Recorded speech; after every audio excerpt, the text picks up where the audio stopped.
Hey fellas, your commissioner here, coming at you for a little week 9 of NFL action. And Erica is here to say Guten Tag, because we've got a German game this week. Aha! I will not be forgetting the German game. So we got a very early game against the Dolphins and the Chiefs, the Kansas City Chiefs. So, you will have your nice streusel waffle things, you put it over your coffee, I think. It quickly devolved. Maybe the key to my German is or my British just to do a German, and then it kind of went into British there. More of that later, but danke schon for or how do you say you're welcome? I guess that would be you're welcome. You're welcome.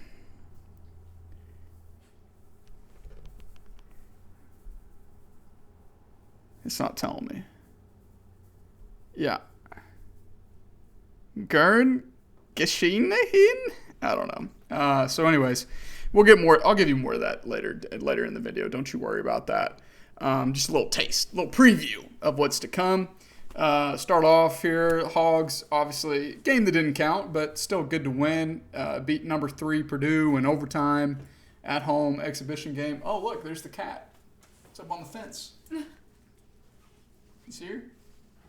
Oh, she dropped in our yard, too. Yeah. Okay. So go see her. We got a little neighborhood cat. It was hanging out this morning. Now we're home. It's back. So it's a cute little kitten. It's got 2 siblings. Hardly ever see them, but we see this one every day almost. She's just the sweetest little kitty, but our house is full, right? Three's a crowd, right? Four's company, whatever. So, basketball team looked pretty good. Good start, obviously. Game doesn't mean anything record-wise, but certainly good momentum. I don't think it really got us any additional respect in the polls. What's new? Whenever we beat Duke by 20, then maybe, we'll get in the top 10. So, okay, let's go ahead here, get into a recap of last week's games. Very high-scoring week last week. One of the higher-scoring weeks, I think maybe all season. Maybe the highest-scoring week we've had all season. Start off with our Screwball Peanut Butter Whiskey game of the week between Shade Dynasty and Concussion Protocol. And I would say it lived up to the hype. The highest scoring matchup of the week, I believe, 142 to 125. Nick comes out victorious, keeps his hopes alive to keep from falling to 2-6. D Shade puts up another just consistent, solid. 125 is going to get you a win 8 times out of 10. It just didn't. This week it didn't. D Shade hasn't been below 100 points any single game this entire season. Maybe the only owner who can proclaim that about their team. I'm not 100% sure on that, but he's certainly one of few. Because I know a lot of people have been under 100. So, Blaine's been under 100. Savoy's been under 100. Of course, Nick, myself, Rip, JD. Craig, of course Craig, Wilson's been under 100, Ford, of course, I think Duncan, barely, actually, oh, no, he's been under a couple times, but, D-Shade, congrats, a little consolation victory, I'm sure he doesn't really give a shit about it, but only team to not score below 100 points in any single week this entire season. What's he got to show for it? He's 5-3. Right, he's 5-3. So, just ran into a buzzsaw. This was Nick's best week of the season so far.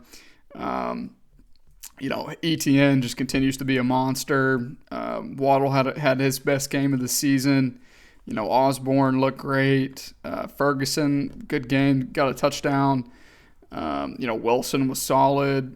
Henry was solid. T-Law was solid. And, you look at D-Shade's team, not a lot of production there. The Cowboys put up 43 points, and Pollard only had 6.5.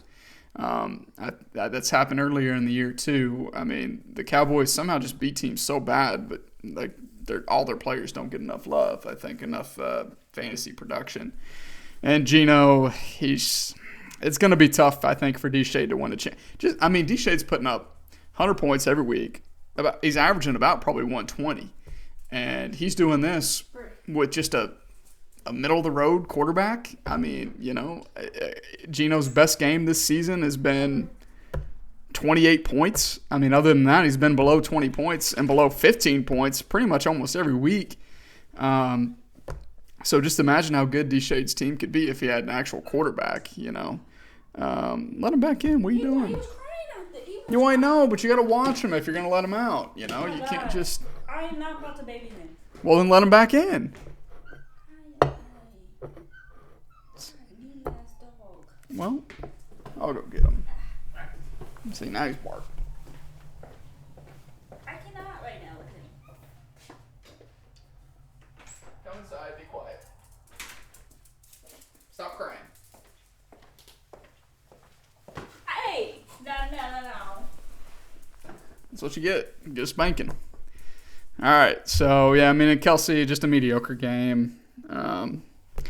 Addison looks great, but now we lost Kirk, so who knows how that's going to go. You look at the bench on both of these guys, neither one of them inspire a lot of confidence outside their starting lineup. Oh, Michael Thomas is finally hurt. Took him long enough. He's been pretty mid so far this season anyway. But, hey, I would take a consistent 10 points as a wide receiver 3 for sure. All right, next year we got Candy Feel the Love versus Horse Ass. Rip's best game of the season so far by a good 20 points. Like I said, I called this. It's tough to get too upset about it. I said Rip's matchups just aligned perfectly, no buys, just juicy matchups. This was the week for him to go off. I knew my team was going to have to put up a huge total to be able to match him, and unfortunately they didn't. 115. I fall 139 to 115 to get back to 500, 4-4. Rips 3-5. Still very much alive after starting the season 0-4. But Hurts, 35 points. Brees had 20. He had 17 rushing yards and he ends up with 21 points. Just a bunch of dump offs from bullshit Zach Wilson. Godwin got it off, started good note for him on Thursday night. Devontae Smith had his best game of the season. Kareem Hunt gets a touchdown. So Tua was solid. Of course, Jonathan Taylor underwhelmed. Tyreek was what he is. Deontay looked good. Devontae continues to underwhelm. Hopefully the regime change in Vegas will signal brighter days ahead for him, because it certainly can't get much worse, because he's playing like a wide receiver 3 flex ever since I've acquired him from Wilson. Of course, Augustin, monster game again. Who knows what's going to happen with Kirk? Madison stinks. One of the worst rush defenses in the league, and he had 16 carries and 31 yards to show for it. So not very good. I didn't play Javonte. Would have been closer. Still would have lost. But Tank was just mid. So it sucks. This team's good. This team could compete for a championship. Is it a title winning team? Probably not. I know that. They're better teams than me in the league. I get that. But I think it certainly is deserving of being in the playoffs. I think it's better than, there's not 6 other teams that are better than this team, I don't think. But I got a hard stretch coming up here. And for Rip, like I said, he's just got to keep that momentum up. Of course, he's only won 1 in a row. He did lose last week. But, with Hurts, Saquon, Brees has been great the last few weeks. If Devontae can get going and stay going, you really, you should worry a little bit about that third wide receiver. Hopefully Debo comes back healthy after the bye, and then, Rip's really going to be a force to reckon with, I think, outside of that. Because, I don't think Kareem Hunt's going anywhere. Jerome Ford's going to get his. Kareem's going to get his. Pierre Strong's mixing in too. So, I mean, they're switched to a very run-heavy offense, kind of probably what they should be doing, given their quarterback situation, with or without Deshaun, because he stinks. And yeah, I mean, I think Rip can make some noise with that 3 running back set. It's just tough though to not. I mean, you look at the really elite teams; they have 4 really good wide receivers that they can roll out there, or at least 3 really good wide receivers for sure. Having to start 3 running backs every week is not typically a position that you want to be in, and it's not typically a position I think that wins a championship. So, anyways, next here we got the Dirty Birds of War versus Kickers Lives Matter. Huge win for Duncan. Really needed that. 143 to 104. Plunk was the 3rd lowest scoring team on the week. Falls to 4-4 as well. Lost 2 in a row now. Lamar had a very pedestrian game against a bad Arizona Cardinals defense. James Cook continues to kind of be up and down. Under 10 points, 3 of his last 4. Not encouraging there. Darrell Henderson, the trade acquisition was pretty good. Yeah, the Monday. We're not going to talk about the trade, all right, guys. Probably shouldn't have gone through. It went through. Okay, they took advantage of my generosity. It was just a perfect storm of things. I was trying to last-minute lineup tweaks. Karen calls me at 11. I talked to Plunk earlier at about 11. He said, Zach Moss is 0 points. Like, bro, like he's active. What are you talking about? He's gonna play. And he ended up getting 14 points on his bench. And, so, okay, yeah, we're not going to do it. And then 11:50, right? It's like 11:50-ish. Karen calls right after, like, a couple minutes of talking to her. I'm trying to figure out last-minute lineup stuff. I shouldn't have took the call. That's on me, right? And, they text me, say, hey, we're going to do it. Push it through. I'm texting Blaine and say, hey, drop some of these guys, right? He's like, he's not responding. He leaves his phone in his car while he goes to the store, hunt over to get shit. That should have been it right there, right? That should have been the nail in the coffin. I didn't think I could do it even with Kincaid being healthy on the IR and already played. I tried it a couple different ways. Didn't work. I should have stopped there, right? But my morbid curiosity got the better of me. I finally figured out a way to make it work, and by then it was too late, right? I got it done at like 11:58, told him it's done, boom. So it is what it is, It is what it is. I can guarantee you the language in the Constitution will be tightened up regarding the IR and regarding trades come this offseason. And I told Blaine this too. I'm going to repeat it.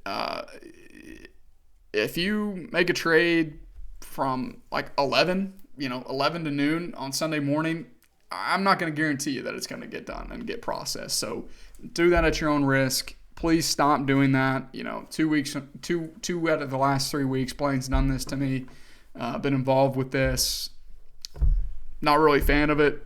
So let's just not do it again. All right. Thank you. I said I wasn't going to talk about it, and I talked about it for 5 minutes. But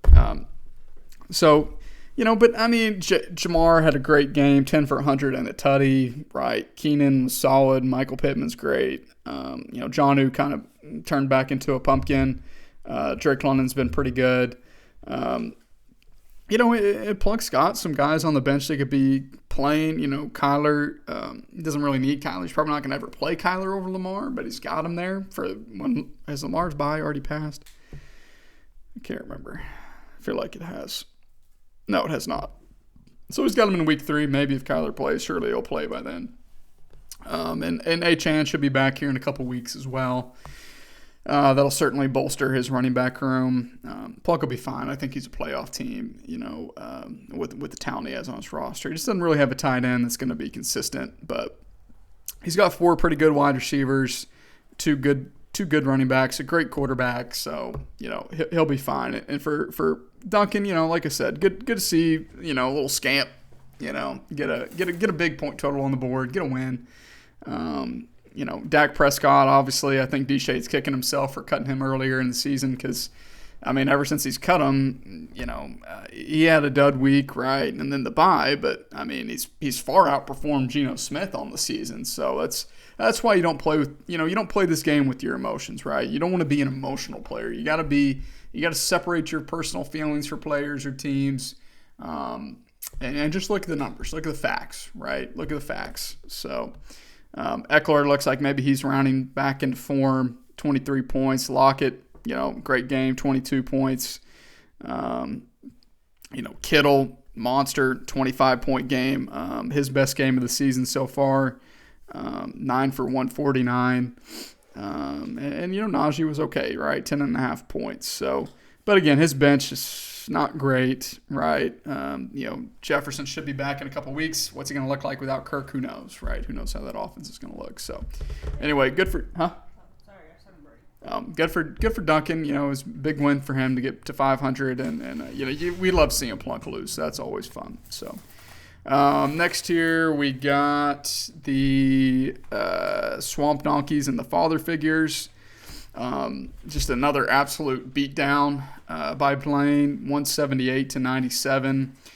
Puts Ford on a 4-game skid. He falls to 2-6. Blaine conversely has won 3 in a row to get to 5-3. There's just not a lot that's going right for Ford's team right now. Another week under 100 points for Josh. That is now 3 weeks in a row. 4 out of the last 5, he's been under 100 points. And again, I hate to say it, but he did get a win one of those weeks, unfortunately. But, those week 2 and week 3 performances of 140 and 132 look far, far, far in the past. He could easily, like I said, he could easily be on a 6-game losing streak. Let's just say he wins a week 3 with 132 and loses week 4 scoring 90. He's still 2-6, but a 5-game losing streak potentially, and there's just not a lot to get excited about. I mean, Kenneth Walker, okay game. Charbonnet's starting to steal a lot of work from him now. We'll see if that's a trend that continues. Bijan, just okay game. Granted, it was a tough run defense that they did go against, so still to get 12 points is solid. Amari's, Hollywood's, Pickens, 9 points, but he had 1 catch, right? So, Mixon was solid, but Waller got hurt. He's out for a few weeks. That's unfortunate. Goff didn't have a very good game. They was really carried by the run game there on Monday night against the Raiders. Tank Bigsby's cut, Marvin Mims cut, Josh Reynolds cut, Dalton Schultz cut, right? So, I've seen worse teams. I have, but this is probably one of the worst teams this season, right? I think so. But he's still got potential, like I said. It's still the same team he's got, basically, that was scoring 140 and 132. So the potential is there, right? The potential is there. It just hasn't been there for about over a month now, right? So, and for Blaine, he's just a wagon. He's just a wagon right now. He can't be touched. He can't be beat. His team's healthy, no buys. Kamara has been the number 1 running back in the league since he's been back from suspension. Gibbs has been unlocked, looking like what I hope DeAndre Swift was last year and what he's been pretty much this year for the Eagles. Josh Allen, another monster game, 34 points. St. Brown, illness, who cares, 17 points. Warrior. Mike Evans, 13 points. Ingram's been great. What a steal of a trade that was, right?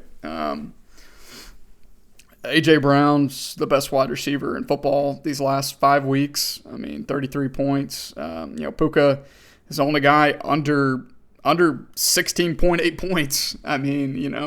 Only player not in double digits, or I guess Mike Evans at 12.9. But, not a lot to get excited about by his bench. Of course, Kincaid. Oh, wow. Bob Knight passed away. R.I.P. Kincaid is good. He's got a solid 1-2 there at the tight end room now. What was a weakness early in the season has turned into a strength. And Charbonnet's on the up and up. Hubbard's the new RB1 and Carolina. Warren. This team's deep, man. Doesn't have a lot of flaws. Doesn't have a lot of holes. Wide receiver depth would be concerning. With only Burks and Cooks behind his big 4.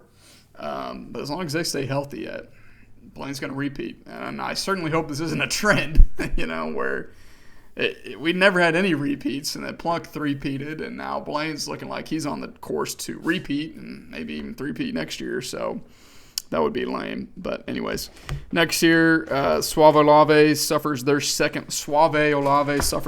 loss of the season. The McCawkiners, thrust forward to win 143 to 112. JD's now won 2 in a row to get to 500. Really, really good bounce back performance after him having a couple fairly not mediocre, a couple bad weeks. I mean, 51 points, 74 points, 65 points, and yet at the same time he scored 131, 125, 143, 120. So very Jekyll and Hyde team. This week was a boom week for him. Definitely needed it.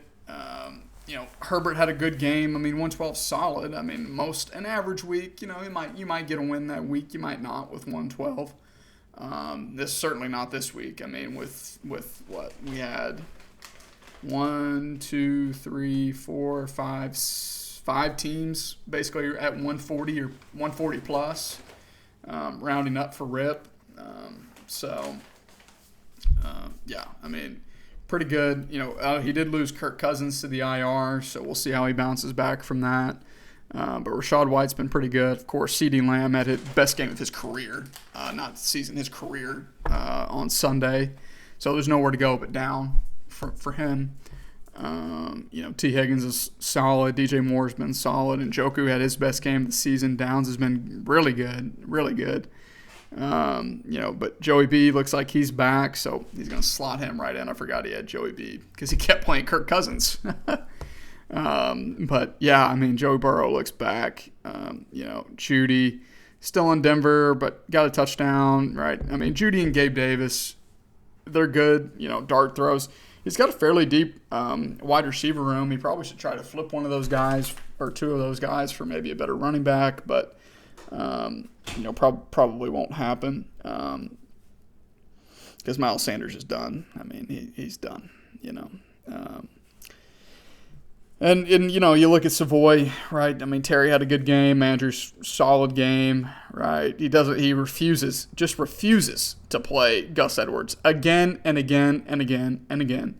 And what has Gus Edwards done to him the last 2 weeks on his bench, right? 21 points, 28 points this week, right? And just doesn't play him. And he's finally going to throw him in his lineup probably this week, and Gus is going to give a patented, 10 rushes for 12 rushes maybe for 26 yards and no touchdowns and 1 catch for 5 yards maybe, so that's cooking. But he just keeps rolling Aaron Jones out there thinking Aaron Jones is going to give a damn and do something. He isn't. He's not him. He's not that guy anymore, pal. And Mostert was okay. Game was saved by a touchdown. Otherwise, he was looking at a 4.5 point game. Diggs was great, but Olave couldn't take advantage of a pop. I mean, the Saints scored 38 points. Olave only gets 9.6. You kidding me? Really? I mean, that's not good. Nico's not been very good either. So, yeah. I hate to say it, but, if Savoy would not surprise me. Like I said last week, I'm not saying it. I'm not saying he's a fraud, right? I'm not saying that. I'm bringing it up, right? I'm not saying it. I'm just raising the question. Maybe some people are saying I'm not saying, but this is exactly kind of what I was talking about last week, right? I mean, and it would not surprise me at all. He's still the number 1 seed right now, right? With, what do we got? 7 games to go, right? 7 games to go. Is that right? All right, because we play 14. Yeah, we played 8, so 6 games to go. Is that right? Yeah, 6. Yes, that's even. So, would not surprise me in the next 6 games if he does not, if he maybe loses a grasp on that 1 seed for sure, and maybe even that first round bye. It would not surprise me. So, we'll see. Time will tell.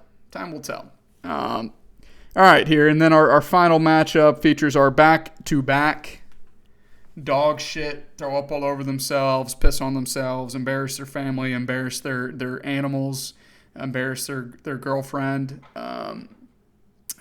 embarrass their company, their parent, just everything. Their sister, everybody. Just an embarrassment. The frauds. Doesn't contribute, doesn't score points. That's what Craig does, guys. He's back on his bullshit.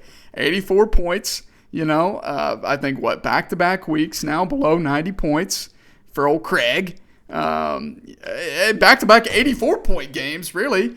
And before that, he had 100. He had a couple weeks there, 120. We're not going to talk about those, right? He's got 3 weeks over 120.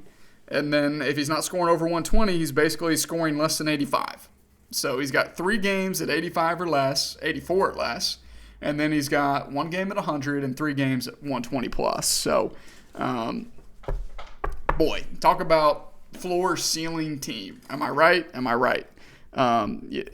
Craig, it's just he's on a 3-game losing streak now to fall to 3-5. I mean, him and Ford are duking it out for the worst team in the league right now. And the thing is, Craig's got a better roster than Ford does. I really do think that, but he's not been performing very well these last few weeks. Zay Flowers, only 7 points. Gus Edwards scored all the touchdowns. That's right. I was about to say, how did the Ravens score 31 points against the Cardinals and Lamar did nothing and Zay Flowers did nothing? It was because Gus Edwards, right? But Ramondre is just not. He's just not enough from him this season, right? So far, and Jacobs was solid. Not great. 16 points. You certainly take that. I mean, it's not terrible. Purdy had an okay game, right? 24 points. That's pretty solid. The worst tight end room in the league. It's not even close. Craig can't figure it out. It's like Ford last year, right? Ford was getting goosed at the tight end week after week after week to start the season last year. And, that's kind of Craig this year, right? Conklin, 0 points. Jacoby, that whole passing offense. He finally plays Jacoby, and he has his worst game of the season. 2.9 points. So that'll show him. He doesn't play Rashid, doesn't play Dotson. Dotson has his best game of the year, 25 points. Rashid had another 10 points. DeMario looks like he might be the new wide receiver 1 there in New England. But Craig, Fields will come back. Kyron will come back here in a few weeks. I think brighter days are ahead for Craig early on, but if he loses a couple more, it's not really going to matter. I mean, I guess he won't win horse ass, but as far as trying to get in the playoffs, a couple more losses, and that's going to, I don't know, Jim. So, the battle of the Bella Vista Bandits goes to Wilson. Okay game from him. I mean, certainly a little bit down from the little mini tear that he'd been on. Well, I guess he's kind of been doing this, hasn't he? Wow. It's interesting to see the trends, isn't it? You look at people's schedules. Wilson had 80 points, 115, and then 153, 108, 141, 115, 132, 115. So what do you think is going to happen this week? 130, right? Got to be, right? So, that was encouraging for Wilson. Wins 2 in a row now, 5-3. I don't know how this happened, but somehow Wilson got good at fantasy, right? Or maybe his luck's just turned. I don't know. Maybe it's a combination of the two. But, I've heard from my little birdies that they've been noticing the last couple of years, Wilson's been kind of rubbing elbows with a former champion, the assistant to the commissioner. Maybe he's trying to glean some information from him. Maybe it's like Space Jam, because Nick's kind of been ass these last couple of years, and Wilson's kind of filled that void, right? So I wonder if Wilson's been cooked up some sort of concoction or spell or magic of some sort to steal Nick's powers away from him, his fantasy football powers, and use them for good, really. Use them for good.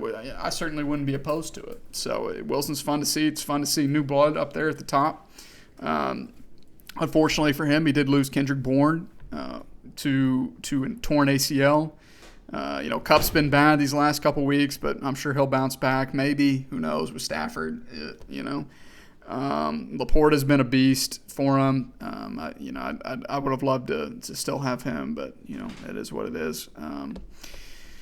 But, his bench leaves a lot to be desired. He's got Shaheed down there, which, it's kind of a Gabe Davis 2.0, right?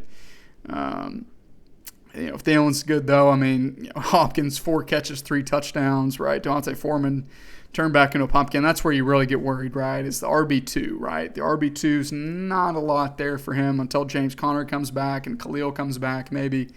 But they are coming back, right? And then you look at the flex, right? The flex, I guess you're going to have to do the Ford, right? You're going to have 3 RBs in there.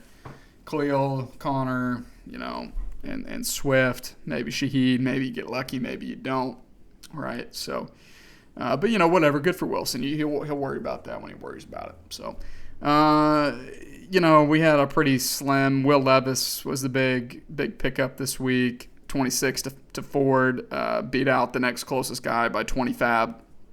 Rip had 6 on him. Wilson picked up, Taysom Hill for 6. Rip got Musgrave for 5. Duncan got Lazard for 5. I got Mingo again. My guy, Mingo, got to get your guy, 4 fab. Just run that bill up on him. Did beat out Nick for him for 3. Everett, Duncan tried to pick up, but he picked up Lazard instead. He also tried to pick up Pierce, but he picked up Lazard. Nick took the flyer on Quentin Johnson. Good luck with that, buddy. Shade picked up Josh Dobbs, trying to figure out his quarterback room. Josh, he's not going to play this week, right? So, you could have waited on that one, but, that's all right. Crowder for 2, Juju Smith for 1, yuck. Nick got Bryce Young for 1 as well. So, all the claims he put in on quarterbacks, he probably picked the worst one, I think, in my opinion. So, all right. So, let's go ahead here, get into a preview of this week's games. We will start off with Horse Ass versus Kickers Lives Matter. I am projected to win 126-95. I do not have a winning streak longer than 1 game this season. I do not have a losing streak longer than 1 game this season. I have lost last week. I have 1 lost, 1 lost, 1 lost, 1 lost, 1 lost. Maybe there's 2 extra ones in there. Basically alternated wins every single week. Every single game this season, I've just been alternating wins. So that means I'm due for a win. I would hope. Right? Duncan does have, some decent matchups this week, but he is hurt pretty heavy by the buys. No Kittle, no Sutton, no Christian Kirk, no Jefferson, still hurt. So he's rolling out the likes of Nick Westbrook-Ikhine and Noah Brown. I'd imagine he's probably going to swap out Westbrook-Ikhine for Lazard. But with those buys, I think it's going to be tough for Duncan to overcome. Hopefully my team can do what they need to do. Hopefully the new regime change in Vegas gets Devontae sorted out. Unfortunately, I am going to have to play Madison again because I just don't have – it's him or Akers or Kenneth Gainwell, right? So I'm not going to start those guys. So it is what it is. I don't think that I'll get to 126 this week. Some tough matchups because I'll go in the early game. The Dolphins, Tua, and Tyreek Hill, a very fast guy. He's a very speedy the Cheetah. They nickname him the Cheetah. In case you didn't know, I feel like I've lost my touch on the German. I'm trying to freelance here and improvise and get something going. I feel like I got pressure from Erica. I feel like she's just sitting there judging me on her phone, but maybe that's it.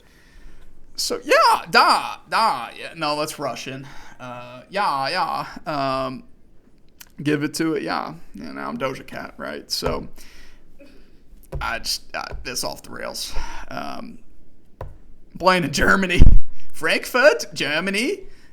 You get your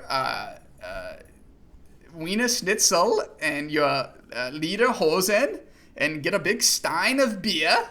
And, you just get ready to go in the morning. And I'm very excited. Should be a very good game. Very good game between the Dolphins and the Chiefs. And I very hope that it's a very great game for me and that the Dolphins swim and frolic in the wonderful German atmosphere that I'm sure will be created by the wonderful, hospitable German people. And I just wish that they say Danke. I wish that the Dolphins say Dankeschön to all the wonderful Germans who will be supporting and rooting for the Dolphins. So there we go. I think I got it. I got it there. All right. Almost knocked over my trophy. So I got in the groove there. That was nice. So yeah, I'm going to go with myself in that one. Need it. Huge game for both of us. 4-4, both of us. To get that one game back over 500 with everybody so condensed in the league as they always are, it's huge. It's Cleo. It's not a litter box. All right. So next here we got concussion protocol versus the McConkiners. Two of Nick's biggest players, TTN and Lawrence, are on bye this week. JD is projected to win 115 to 105. We'll call it. We'll see if JD can keep that momentum rolling. Nick is forced to play Bryce Young this week. Now, Indianapolis has a very bad defense. I mean, they get into some fun shootout games so far these last few weeks. So if ever there was a week for Bryce to explode, it would be this week. I don't know that they have the weapons for him to really do that. I just don't know if he's too short. He's short, small, little, So, it's just weird. He's weird seeing out there on an NFL field. It's like a Make-A-Wish kid almost at times. So I'm sure Bryce is a nice guy. I'm sure he's going to be a great quarterback, serviceable quarterback in the league for several years. But I don't know. It's just kind of weird seeing him out there. Maybe it's just me. Burrow against Buffalo, pretty good matchups. We're going to go with JD in that one. I think he stays hot and puts a little damper on Nick's trying to get claws way back into contention. Next year, Can You Feel the Love versus the Dirty Birds. Candidate for Game of the Week. Plunk is projected to win 122 to 115. Should be a good game. Plunk's looking to bounce back from a 2-game losing streak. Doesn't really have any buys affecting him this week. Neither does Rip, really, other than Debo being on bye, but he's hurt. It should be a good one.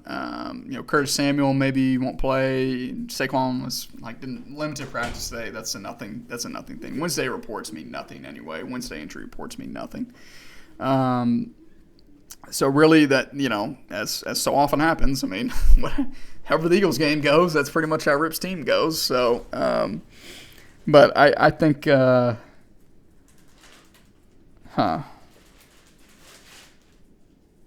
Yeah, he's got Keenan on Monday night against the Jets. That's going to be tough, though, I think. So we're going to go with Rip in that one, I think. I think Rip's going to win. I think he's going to get on a 2-game winning streak. I think he's going to drop Plunk to a 3-game losing streak. So next year, Swamp Donkeys and doesn't contribute. No Ayuk, no Purdy for Craig, no Fields, no Kyron, no tight end. No tight end on the roster right now at all. Now, Blaine, if ever there was a week, right? I mean, he does have Gibbs on bye. He does have St. Brown on bye. He does have Ingram on bye. And yet he's still projected to score 127 points to 83 because Craig doesn't have a quarterback or a tight end in there at the moment. We're going to go Blaine in that one. Put Craig on a 4-game losing streak. So it's just not what you want to see. Whenever you're on a 3-game losing streak, you just don't want to run into the hottest team in the league, the best team in the league, and unfortunately for Craig, that's what's happening to him this week. So, and then penultimate matchup, Suave Lave versus Father Figures. I think a good get-right game for Savoy. Wins that one pretty easily. Until Ford can show me that he can score over 100 points consistently, I can't pick him. So we're going to go with Savoy in that one. So, all right, and then that brings us to our game of the week. Let's see. What should it be? should it be? Maybe applesauce?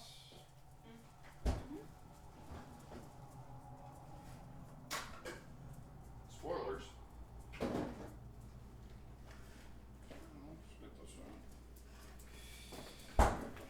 Our Mott's applesauce game of the week. Mott's applesauce.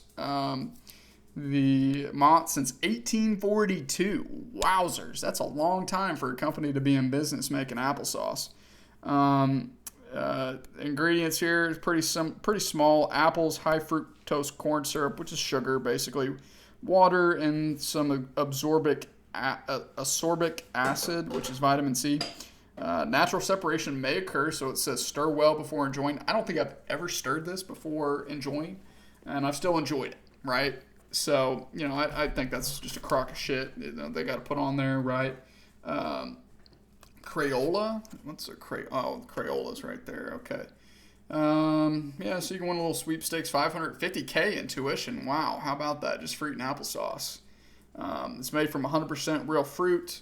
It's got, some carbs, some fibers, 26 grams or 26% of your daily value of added sugars. Yikes. And other than, so really it's just basically sugar, sugar with applesauce. So that's not great for you, but hey, it sure does taste delicious, right? It's got to be all that sugar. So anyway, the Mott's applesauce, the official applesauce of the Bring That Wood Fantasy Football League. Cheers. You just drink it. You don't even need a spoon. You just drink it straight up. So that is the Battle of the Dylans. There can be only one. Whoever loses this game has to change their name legally. They're legally required to change their name. The W's Cataclysmic Catches versus Shade Dynasty. Or maybe, well, I guess they kind of both already go by their last name a lot, but maybe the loser has to go by Dylan, you know what I mean, instead of their last name. So y'all work that out amongst yourselves. But Wilson is projected to win 115-101. I probably shouldn't be the game of the week, but it's a storyline game, right? It should have been probably Rip and Connor, but it's the storylines, right? It can't always just be whatever's going to be the best game, right? So, battle of the quarterback. You got Patty Mahomes versus Geno Smith at Baltimore. We got to go with Patty in that one. Should have a good bounce back game after kind of stinking against Denver last week. Battle of the running backs. You got Swift and DeMarcado versus Zeke Elliott and Tony Pollard because, D-Shade's hit pretty heavy with buys. No McCaffrey, no Ridley this week. Wilson doesn't have Laporta this week. So, that's kind of gross. I'm going to push. I don't really like any of these guys. Battle of the wide receiver, Hopkins, Thielen, Kupp versus Boyd, Michael Thomas, and Addison. We're going to go with the best player overall. That's Cooper Kupp. Quarterback be damned. We're going to go with Wilson in that one. Tight end, Kelsey versus Taysom Hill. It's Kelsey, right? It's got to be. And then D-Shade's rolling double tight end this week. Logan Thomas in the flex versus Shaheed. The Browns secondary is kind of bad, so potentially he could pop off. I mean, he's been pretty good since he's been on Wilson's team. Logan Thomas, though, has been pretty good these last few weeks as well. So I'll go with Logan Thomas in that one. Ultimately, though, I think the running back or the wide receivers and the quarterback are just too much for D-Shade to handle. I think Wilson gets a dub there pretty easily, and I think he stays hot. So, anyways, that's all I got this week, fellas. Hogs are playing. First game's Monday. Monday basketball. Alcorn State, I believe. So that'll be fun. Hopefully we get off to a hot start. Well, I guess we kind of already are, but even hotter start against a game that's actually matter and count. Anyways, hopefully everybody had a nice, safe, fun, spooky Halloween. Y'all, good luck this week. Stay safe out there. And as always, woo pig.